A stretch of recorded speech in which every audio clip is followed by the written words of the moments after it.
Ini ada Mbak Prita Laura. Mbak Prita Laura ini dari Istana, dari Kantor Komunikasi Kepresidenan. Ada yang mau ditanyakan langsung nggak, Bu? Nggak ada deh.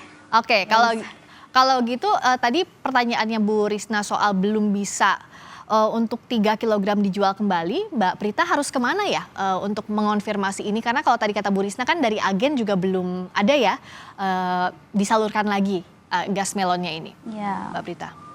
Baik, terima kasih Kompas. Kami sudah bisa disambungkan dengan Ibu Risna.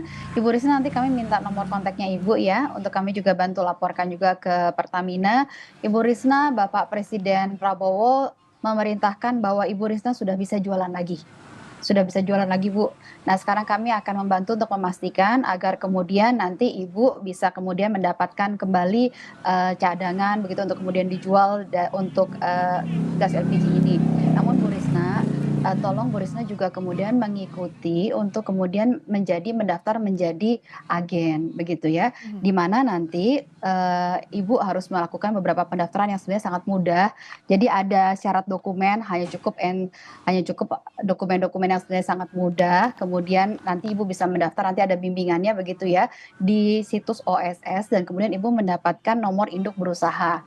Nah, ketika Ibu mendapatkan nomor induk berusaha ini, Bu Risna, nanti Ibu bisa menjual lagi, sudah bisa terus menjual begitu ya, sudah bisa terus menjual gas LPG dan kemudian nanti dipantau di aplikasi. Nah, Ibu nanti kemudian akan menjadi status UMKM. Nah, ketika Ibu menjadi UMKM akan banyak sekali Bu manfaat yang bisa Ibu terima dari pemerintah.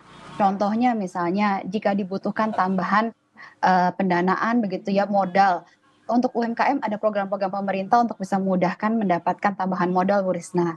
Kemudian juga ada juga tambahan-tambahan lain yang bisa dirasakan, misalnya bimbingan, Bu Risna.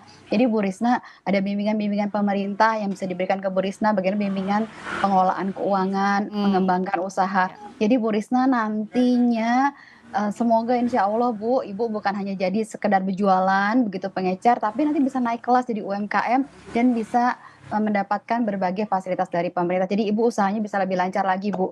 Itu tolong diikuti prosedurnya ya, Bu ya. Dan bagi masyarakat lain, Friska, yang belum mendapatkan bisa juga melapor begitu ya ke Pertamina, ada call centernya di 135 Pagar.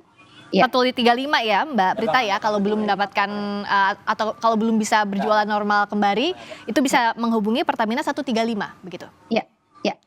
Oke. Dan Friska, nanti kami mohon bisa dapatkan nomor telepon Ibu Risna ya, untuk kami bisa bantu laporkan ke Pertamina. Baik. Terima kasih. Itu Bu Risna sudah jelas apa yang disampaikan Mbak Prita tadi, bahwa nanti ada syarat-syaratnya harus Ibu penuhi, mengisi di aplikasi dan sebagainya. Ibu sudah siap kan? Iya, insya Allah saya siap. Tapi kalau dengan ide ini, Bu Risna merasa akan membantu usaha Ibu kah? Kenapa? Ibu merasa terbantu dengan tadi syarat-syarat tadi, Bu Risna? Ya, kalau menurut saya sih agak terlalu ribet juga ya. Kepengennya sih seperti yang kemarin kita itu nerima langsung dari agennya gitu, nganterin ke sini. Kalau kan kita harus ke sana kayaknya ribet gitu.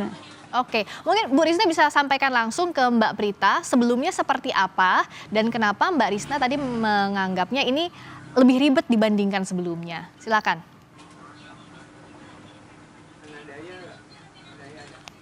Ya kan kalau kita yang dianterin ke sini kita kan enak cuma bisa nerima di sini. Kalau kita sendiri ke pangkalan harus kayaknya susah deh. Jadi kalau untuk didaftarkan melalui aplikasi, Bu Risna menganggap itu lebih sulit atau seperti apa? Kalau misalkan dianterin ke sini kan enak, tapi kalau kitanya ke sana kan susah. Nah, mungkin bisa dijelaskan oleh Mbak Prita, apakah pengecer ini harus mengambil ke agen atau nanti mekanismenya seperti biasa akan diantarkan ke para pengecer? Ya, kalau untuk terkait teknis bagaimana implementasi di lapangan, karena tentunya berbeda-beda begitu ya implementasi di lapangannya, apakah diantar kemudian diambil. nanti kemudian akan dijelaskan oleh Pertamina bagaimana mekanismenya Bu Risna ya. Namun yang jelas sebenarnya prosesnya masih sama, namun, Ibu, eee, melalui prosedur untuk kemudian terdaftar untuk menjadi subpangkalan, Bu. Ketika Ibu melakukan prosedur menjadi subpangkalan, maka kemudian Ibu bisa terus berjualan. Ini yang paling penting, Bu. Jadi Ibu bisa terus jualan, tabung LPG 3 kilogram. Kenapa hal ini memang perlu dilakukan? Mohon maaf Ibu, memang agak repot sedikit di awal, Bu.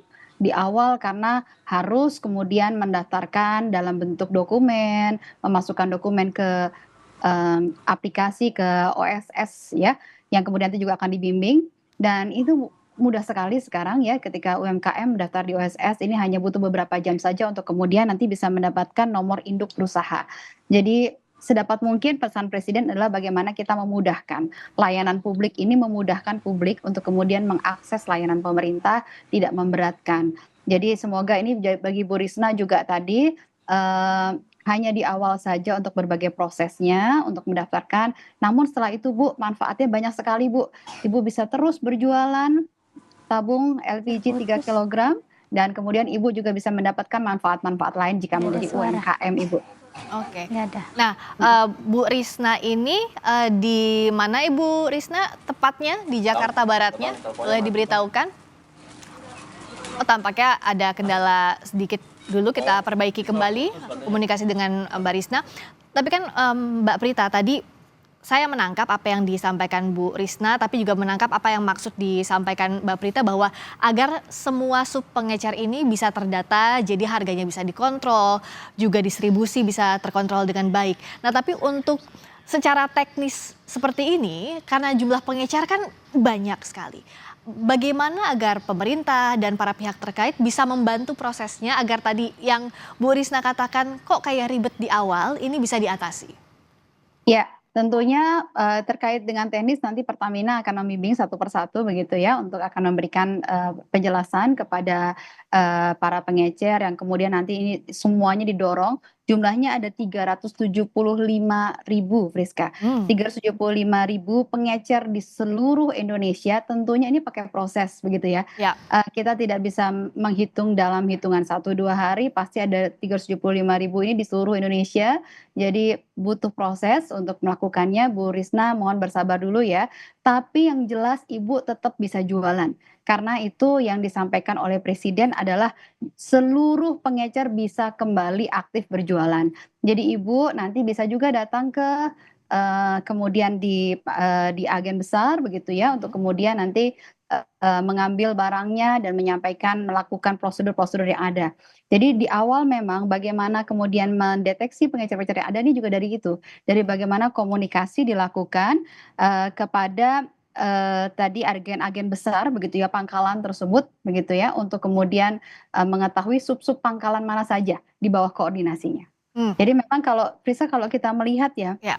hal ini memang, perlu sangat kita lakukan karena bicara mengenai kebocoran-kebocoran negara, kalau kita lihat datanya KPK sebelumnya disebutkan, akhir Desember tahun lalu KPK menyebutkan bahwa, adanya, potensi, ya kebocoran ya, Ya. dari hal ini tuh sampai kemudian 50 triliun begitu. Nah, Angkanya inilah yang sangat harus besar harus sekali. diawasi ya Mbak Prita. Nah, artinya kalau misalnya untuk proses ini kan harus sampai ke Bu Risna dan kawan-kawannya dengan baik. Bu Risna, sudah bisa dengar lagi suara saya ya?